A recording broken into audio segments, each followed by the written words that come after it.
काल रात्रीपासून सुरू असलेल्या मुसळधार पावसामुळे ठाणे शहरात विविध ठिकाणी पावसाचं पाणी साठलं होतं. त्यातच घोडबंदर रोड, मानपाडा, कापूरबावळी, शिळफाटा, डायघरगाव, कोपरी, बाराबंगला, वंदना एसटी डेपो, मुख्य बाजारपेठ, खारकराळी, पेड्या मारुती गल्ली इत्यादी अनेक भागात रस्त्यांवरती काही प्रमाणामध्ये पाणी साचले होते.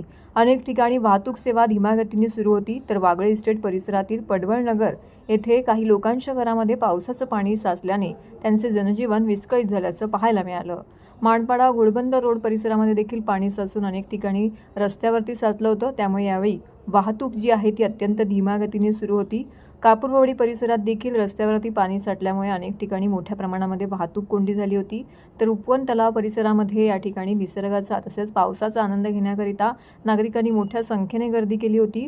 ठाण्यातील बाजारपेठ असलेल्या कळवा गल्ली, पेढा मारुती मंदिरात परिसराच्या गल्लीमध्ये देखील रस्त्यावर मोठ्या प्रमाणामध्ये पाणी साठले होते. बाजारपेठामध्ये आलेल्या नागरिकांना या साचलेल्या पाण्यातून वाट काढत पुढे जावं लागत होतं. तसेच अनेक दुकानदार असू दे किंवा या ठिकाणी कामानिमित्त आलेल्या नागरिकांचा जनजीवनावरती या साठलेल्या पावसाचा परिणाम झालेला आपल्याला पाहायला मिळाला. तर वंदना एसटी डेपो परिसरामध्ये देखील मोठ्या प्रमाणामध्ये पाणी साठलं होतं. मात्र या ठिकाणी ठाणे महानगरपालिकेच्या यंत्रणांनी धाव घेत योग्य ती उपाययोजना केल्यानंतर साठलेल्या पाण्याचा देखील वेळेत योग्यरित्या निचरा करण्यात आल्याचं पाहायला मिळालं.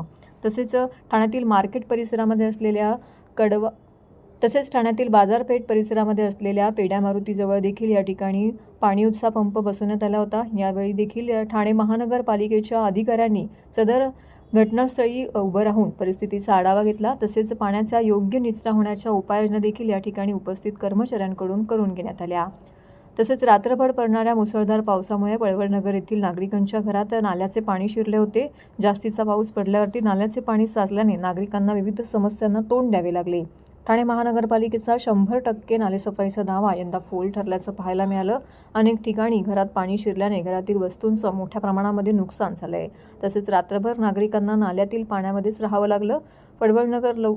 पडवळनगर येथील लोकांच्या घरात नाल्याचे पाणी शिरल्याने नागरिकांचे येथे मोठ्या प्रमाणावरती हाल झाल्याचं पाहायला मिळालं.